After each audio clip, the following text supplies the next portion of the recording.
This week on Capital Connection, Democrats take a victory lap after the state received some good financial news. Illinois was in a deep hole in the years before I was sworn into the governorship, and together with the General Assembly, step by step, we are putting Illinois on firm fiscal footing. And Republicans have high hopes for this election cycle, but who will ultimately be their choice to take on Governor Pritzker after the June primary. You've got to be able to win in the suburbs and also in Chicago.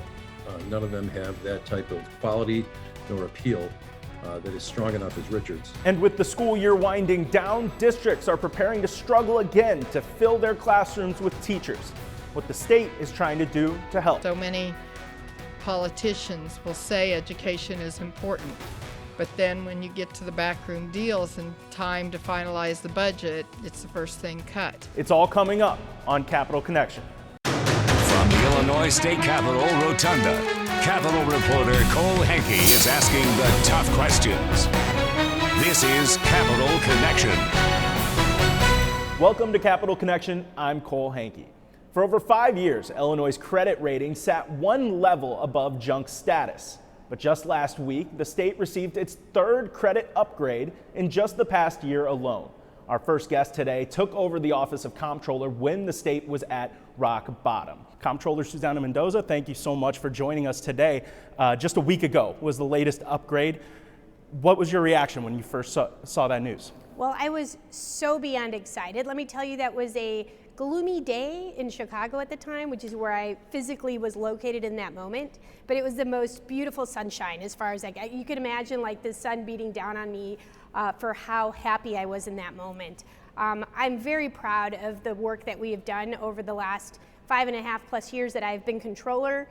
To think that I walked into the office when my predecessors had earned 8 consecutive credit downgrades in a row during the best economic bull market of our lifetime, and through a lot of hard work, and I want to give massive kudos to my team at the Comptroller's office, we've really navigated the state successfully, not through just one fiscal crisis, which was a 736-day budget impasse, the worst crisis in our history, but now a second crisis with the pandemic, and come out on top. 3 credit upgrades in the middle of a global pandemic. That is nothing short of remarkable, and it's good news for Illinois taxpayers. I want to go into that last part there. How is this good news for Illinois taxpayers? That's a great question, right? Because people think, well, how do the credit ratings affect me? It means less money coming out of Illinois taxpayer pockets. Things are going to cost less for the state. So anytime we need a new bridge, anytime we need to improve our roadways, we have to go to the market with bonds.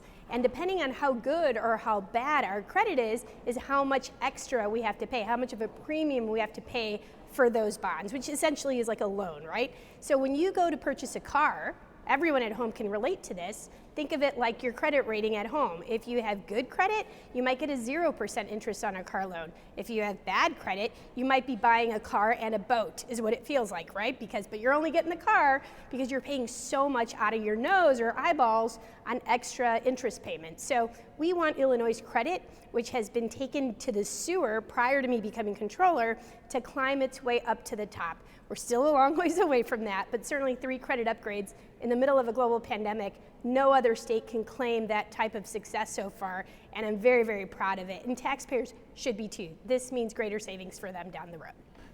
This credit rating was in response to the budget that was passed just a few weeks ago as well.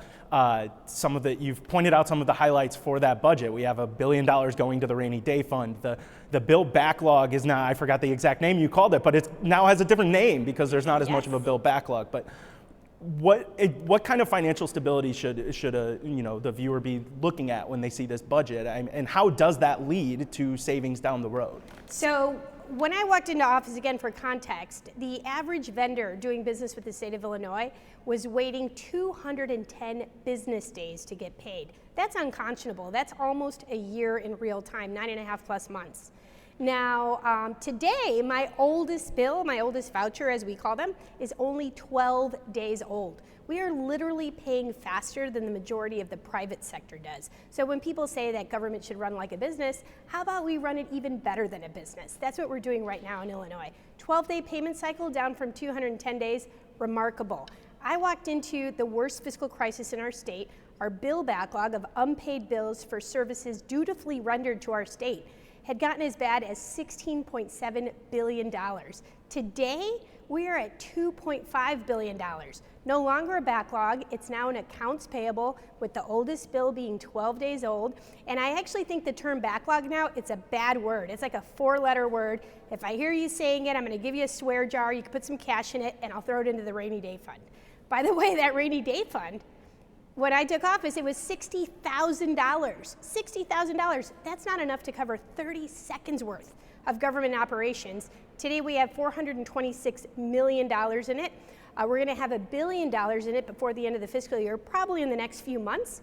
And that is a far cry from where we were.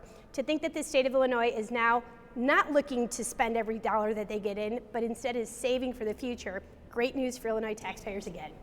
I want to, just for the taxpayers, because there's obviously been tax relief in this budget, all temporary, besides the earned income tax credit, but most of the tax relief in this budget was temporary. When a taxpayer is going to be listening to this, all this talk about fiscal responsibility, they're going to say, hey, I'm still paying the same amount of taxes. Sure. I know your office doesn't handle, actually cutting taxes or anything, but how much longer do we need to be in this state of fiscal stability or improving the status before the state can really start to think about, cutting that income?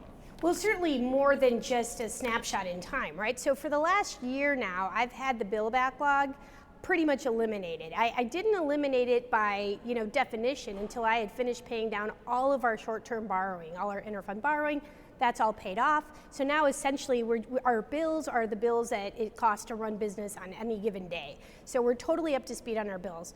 And so I would say that taxpayers should be thinking that the fact that Illinois is not looking to spend money on new programs is a good thing, right? We need to make sure that we get in the habit of being fiscally responsible, of not spending beyond our means, of every year, not just 1 year putting money into the rainy day fund, but every year when we have additional revenues, make those revenues really have the best return on investment for taxpayers. And that's by stabilizing our unfunded pension obligations. That's a necessary thing that we have to do. We couldn't even think of doing that before when we were underwater, but now we're not underwater and we have an opportunity to breathe and look at what's the next big problem that we get to fix here in Illinois. No one's wanted to touch the issue of pensions, but if you don't put additional money into the unfunded pension liabilities, we're never going to dig our way out of that, and that's an important thing to do. So saving for a rainy day, right now we're going to be by the in the next few months at about $1 billion, but we're not going to feel comfortable until we're at about $3 billion in reserves, because you never know what economic calamity might happen of no fault of our own. And we as a state need to be prepared to protect the budget that was put in place, that funds schools, that funds police and fire, that funds our roads and bridges, that funds health care in Illinois. Those are the mandatory minimums that we need to fund. And if we have an economic crisis and we have no reserves, then it costs taxpayers more, because we have to go to the market, we have to pay interest on that money instead of using our own funds, just like a person would at their home if they lose their job. Having an emergency fund is smart fiscal policy, not anything Illinois has been used to for many, many years, but I'm trying to change that narrative, and most importantly, we're changing it by putting the ideas into action. You say that you wouldn't be comfortable until that rainy day fund hits $3 Yes. billion. We're going to hit $1 billion. Yep. And this budget also pretty much promises, I believe it's around 45 million a month? 45 million a month. Yes. Okay, so that, Or 45 million a year. I was going to say 45 45 million. million. It's about 3.7 a month. So 45 million a year, which still would take us years to get That's to that. 40 years to Yes. get to that. But I do have legislation pending that would actually require an automatic trigger of about 200 million, potentially more. It would be 1% of whatever the budget is, would be deposited annually every year that our accounts payable, which today is 2.5 billion, is under $3 billion. That's the normal cost of running business. So if we end the year at, let's say, under 3 billion, which we can easily do if we stay fiscally disciplined, then we would automatically trigger a deposit of 200 million more or less into the rainy day fund and 200 million additional into the pension stabilization fund. It'll help us build up our rainy day fund faster, and it'll also help us deal with the issue of unfunded pension liabilities and shorten the costs to taxpayers over the long term. So these are things that nobody gets excited about, saving money into an emergency fund, because I know people want to spend it on other things. Nobody gets excited about putting more money into pensions. but it's the responsible thing to do. And once we stabilize those things, then we could talk about some longer term, rebates and things of that nature, because certainly this is the people's money and I understand why they would want it back. But I think that we have to get in the habit of making responsible decisions when it comes to the taxpayers' dollars. How can those dollars have the greatest return on investment? And the rebates that people are going to be getting this year will hopefully help, given that it's an inflation year. Instead of saving all of it into the rainy day fund, which I would love to see happen, we'd get to $3 billion quicker. The governor and the legislature, we recognize that people are hurting with inflation, so a little bit of that taxpayer money is going to be going back into taxpayers' pockets. But we're in this together. Improving our credit is going to be important for the fiscal health of our state long term, not just for us, but for our children and eventually our grandchildren. And that's why it's important to stay the course, stay fiscally disciplined, and we will be great moving forward. So that legislation is sort of an incentive structure for your office. Well, yeah, because I think it's important to make this law, because otherwise you're just leaving it up to the discretion of a governor or a legislature at that moment in time, whether or not we should save for a rainy day or whether or not we should continue to pay into pensions. The $500 million pension payment that the governor proposed and has now passed as part of this budget into pensions is going to save $1.8 billion on the back end of those pensions. That's significant. So over time, that's how you chip away at this $129 billion unfunded pension liability. And so you got to start somewhere. And so if every year we were saving 200 million or paying 200 million more into that, we'll do the math. You're going to get there quicker. And the credit rating agencies are going to see that as an unheard of discipline in Illinois. And they have already said that that is something that they're looking at for potential further credit upgrades. And if we don't take measures like this more permanently, they're going to look at that as a reason to downgrade. So I'm all about getting more upgrades for Illinois, saving taxpayers money in the market. And that's what I've done since day one. And I'm very, very proud of our accomplishments. We want more. This budget in particular has taken a lot of heat from the Republican side of the aisle about how much is being spent. And, Republicans are warning of this fiscal cliff next year when there isn't federal stimulus money to help Illinois along. Governor Pritzker insists that this budget itself doesn't rely on that federal stimulus money. You say that the bill backlog was paid down without federal stimulus money. Mm-hmm. Is that a concern that Illinois is spending more than it has in the past in this budget, but also claiming fiscal responsibility? Well, we clearly are. You could say we're spending more if we're putting $1 billion into a rainy day fund, because before we would spend zero on a rainy day fund. But you need to see that as an investment in your own state and your own insurance policy to protect yourself from an economic downturn. Where if we go into another economic downturn through no fault of our own, an example would be the market crashes like it did in 2008, or the 9/11 terror attacks, right? Those devastated economies across the country. If you don't have the reserves to weather that storm, then it's going to take you way longer to bounce back, and it's going to cost you a lot more to bounce back because you have to go to the market to borrow at high interest rates. So we need to look at, yes, we spent $1 billion more on rainy day fund. That's on ourselves, right? That's on protecting the people of Illinois and the investments to education, to healthcare, to human services, and all the other important things like infrastructure. So don't look at that as new spending. That's actual saving. That's actually not spending new money the way this state has been accustomed to do. And the facts are the facts. I had paid down the bill backlog to under $3 billion a year ago. Our oldest voucher was well under 30 days for an entire year. And we got our 2 first credit upgrades in over 20 years before receiving a penny of the federal ARPA stimulus dollars. So just because the Republicans would like to say that we balanced our budget with ARPA dollars doesn't make it true. Don't take my word for it. Look at what the credit rating agencies are saying about Illinois' finances. They are much better, which is why we've earned 3 credit upgrades from our biggest critics. Credit rating agencies don't typically give out credit rating increases like candy. It's almost impossible to get one.